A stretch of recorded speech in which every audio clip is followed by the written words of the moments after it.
Hello guys, how's it going? My name is Dal. Patch 11.17 is releasing in just a handful of days, which is going to be a fantastic catch-up update for any players currently playing in the War Within, preparing for Season 3 content, or any players that are looking to potentially dive back into the game for potentially the first time after a number of expansions. And recently I got so many more of you guys asking me directly, hey Dal, is it worth returning to the game right now? Is patch 11.17 potentially might be something worth coming back to, especially for players that haven't played the game for some bit of time? In my personal opinion, War Within so far has been a ton of fun, and the future content that we could look forward to Midnight Update, the Housing Update, Legion Remix, I think there's so much more stuff to be excited for. However, I didn't want to let my excitement really get too far ahead of me. Instead, I wanted to present you a video as to what you can expect if you were to come back to the game for the patch 11.17 specifically. I think out of all the patches, this would be some of the best time to return because of so many different catch-ups. But also wanted to go over what you can expect out of the patch 11.17, especially as a returning player who hasn't played for quite a bit of time. But also a look ahead as to some of the other content that you'll likely be able to experience shortly after the launch of this catch-up update. As always though, if you guys want to see more videos like these for the War Within expansion, be sure to follow the channel and subscribe. But otherwise, let's dive right in. If you were to come back to the game, I think patch 11.17 would be your best time to do so, mostly because this is going to be a big catch-up batch, especially in preparation for Seasonal 3 content, which we know so very little about right now, but there's so much anticipation with it within the community. Patch 11.17 brings with it Turbulent Timeways, which is essentially just a juiced up version of a time walking week, where instead of being a time walking week that you get every so often, it's just going to be back-to-back time walking weeks. During that time too, players will be able to gain an extra buff that allows you to increase the amount of experience you gain within time walking dungeons. Then afterwards you collect this buff, you can either take it and quest in the open world or just spam time walking dungeons all the way to max level, since they'll continue to scale with your character. And it'll be one of the fastest ways for you to be able to gain giga quick levels just with payment dungeon content, but also that dungeon content will give you some catch-up gear, but at least it's going to get you up and running when you hit max level. It also will be a great source of regular weekly gear, as well as you're looking to get your character geared before new seasonal content, as max level players will be able to get hero track pieces, which is some really decent items from the Liberation of Undermine raid, and after the fact that those items now can be upgraded to way higher item levels, they become a lot more competitive and a lot stronger heading into the next season. So just by spamming out weekly content, which gives you something to do, if you're someone who likes weekly activities, it gives you an opportunity for some fantastic gear from this raid that helps you at least get ready for the next upcoming update. Reaching max level is actually something that I've done recently when I got my character up and running over on the EU realms, and I noticed that the level up campaign is actually quite smooth. You don't need to do technically every single story questline, though if you haven't played War Within, I feel like it's worth it just to make sure that you have the context as to what the first patch with the Nerebar Palace was all about, how it transitions into the Undermine, and how it's going to transition into whatever Season 3 content is going to bring. The actual quests themselves are pretty easy. They'll give you a bunch of currencies for you to upgrade gear. They also will give you some really decent start to level pieces in order to at least get your character up and running so the open world content isn't all that dangerous. But if you did want to skip through most of them and just get all the important quests, it's totally easy to do so even on a brand new character. You don't have to do literally every single quest out there, just enough questing in order to be able to unlock world quests initially and then unlock the zone of Undermine, and then from there waiting until more story content updates for the patch 11.2. Another feature that's going to be made available in 11.17, like if you haven't played the game for a while and you just don't really know how your class has evolved over the past few expansions, the rotation helper is going to be there, as well as the one button rotation, in order to help you get started and at least start to relearn your class through in-game UI. In most cases, players have to go and look through hours of guides and read a ton of information, how their classes have evolved and what the meta is like, but with the rotation helper, you can actually use an in-game feature to catch up and figure out how your class is played as of this moment. Rotation Helper is amazing for like movement skills or self-healing or cooldown usage like major cooldown, so that is still will be up to you to learn and how to use, because that is so situation specific.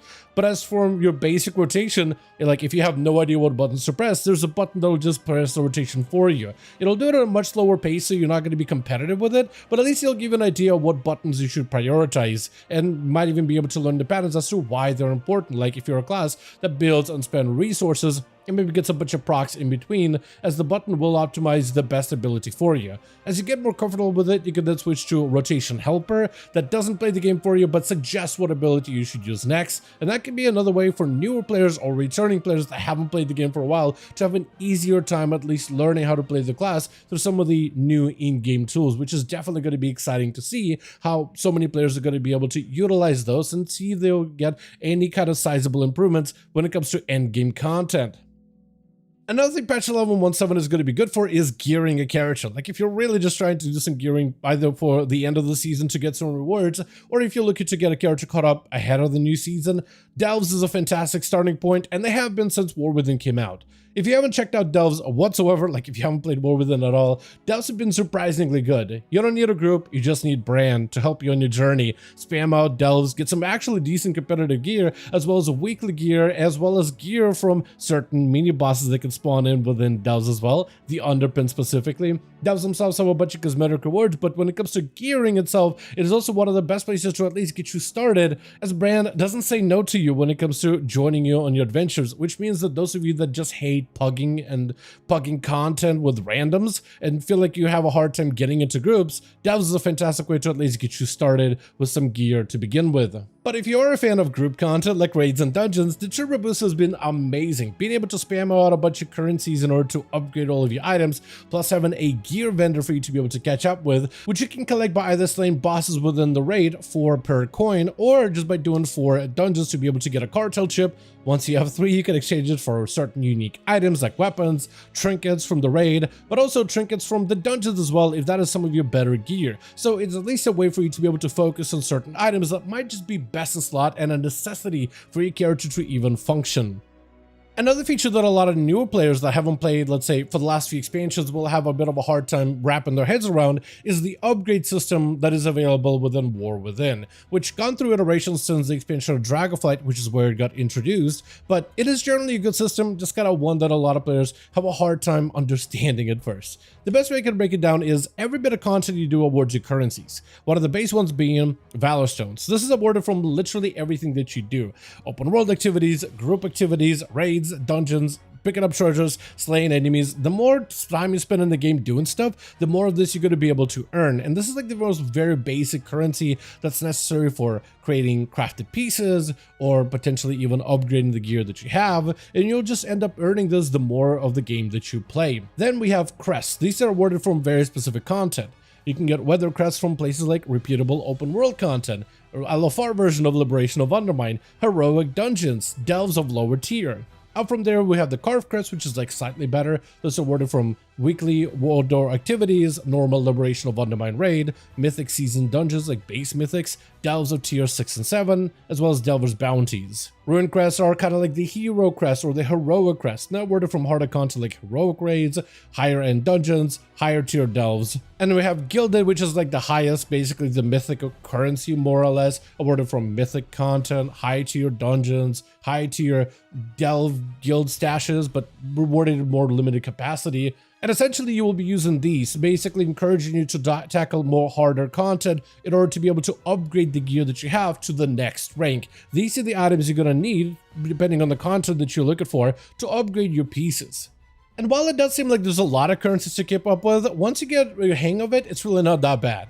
The best part is these currencies can be used in order to upgrade items and take them to the next level. So we have the money-making business mantle, which is just hero track, 655, basically heroic equivalent piece of gear. But if I have enough currencies that I can amass to get it to all the way to 8 out of 8, which for me right now I just need a bit of Valor Stones, which is pretty easy to obtain, I can take the item to basically equivalent to a mythic track piece. So I take an item that would be considered like heroic gear, and I'm basically upgrading into pretty much close to a mythic gear. So it's essentially a system that allows you to take base items and then upgrade them to like the next possible tier. Normal closer to heroic, heroic closer to mythic, and then mythic just to break past all restrictions. At least that is the best way that I would describe the system. Again, like I said, it's one of those systems that I think is a lot easier to get a hang of once you play around with it a little bit, but it is something that a lot of newer players or returning players do generally struggle with often.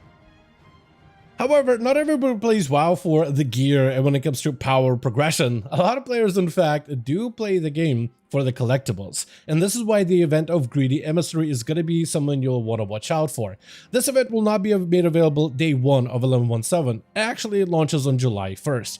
So if you don't really care for gear, but want to just unlock a bunch of items for War Within, then July 1st may be the best time to return to the game at that point, as it guarantees you an opportunity to earn some of the best looking cosmetic armor sets for each and every class out there. That's something you could work towards, but also a bunch of mounts, pets, and so many more items. There's also going to be a buff available during the Greedy Emissary called Collector's Bounty, a brand new buff that WoW never had in the past that essentially allows you to get more legacy gear. So legacy items would be things from older raids and older dungeons. A lot of players while still have speculations as to what this could be, many assume it's going to be a transmog farmer's or a mount farmer's haven, as it increases your chances, I believe, to get some of those legacy items from older content. So like I said, transmogs, mounts, other collectibles that you might be able to obtain. So if you're big into collecting all of those items, the Collector's Bounty might actually be your best time to return. We have no idea if it's going to be a limited time buff or if it's something that's going to reappear on the calendar once every so often,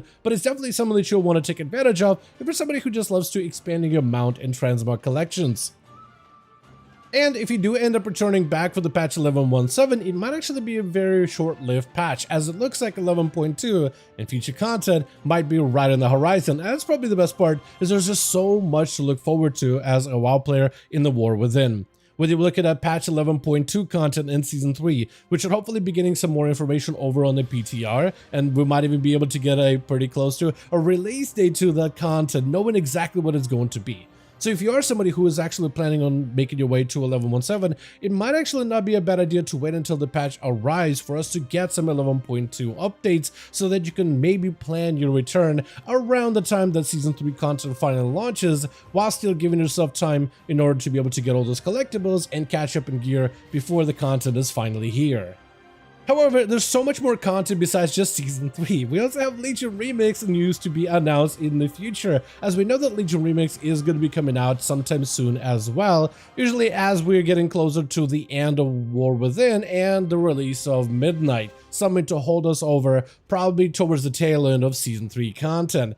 Mob Remix on its own as a feature ended up being a massive success, and there's so many players out there that actually skipped out on it but didn't realize just how many stuff you could gain and how much fun the content was going to be and actually was that played during that time. So if you're somebody who missed out on Mob Remix and are kicking yourself, Legion Remix might be the best time to return. Essentially, it's just going to be a new way for you to replay through some of the best Legion content from back in the day, going back in time through all the memorable moments, but also allowing you to play your character in a variety of different ways, absolutely breaking and shattering through all limits of the game's combat systems, allowing you to dive into what may be some of the best content out there to absolutely obliterate it, while giving you plenty of an opportunity to get a bunch of collectibles from transmog, mounts. But I wonder if any of the older artifact weapon appearances will also be making return as well.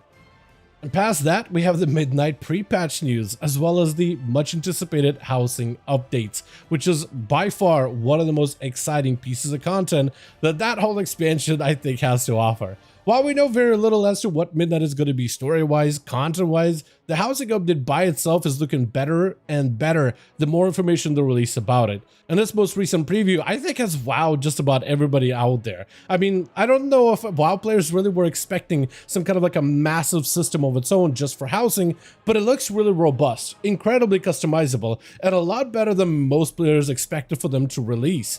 So it's actually looks like it's going to be another fantastic feature that's going to be invested heavily into, and something many players are looking forward to, and will likely be getting even more content as well as previews for this feature shortly after the launch of 11.17.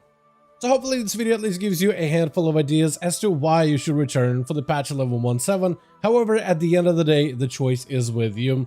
I just want to make sure that you're aware of everything you can expect if you do end up making your return. But with that, as always, I do want to thank all of you guys so much for watching and hope you guys did enjoy this video. If you did enjoy it or found it informative, go ahead and give it a like. I would very much appreciate it. Also join our Discord community if you do want to keep up with regular upcoming updates with 11.17, more guides, patch 11.2 stuff that will likely be appearing on PTR, Legion Remix, housing updates for Midnight, and so much more. Also, let me know all your thoughts in the comments down below, and as always, I'll see all of you guys in the next one.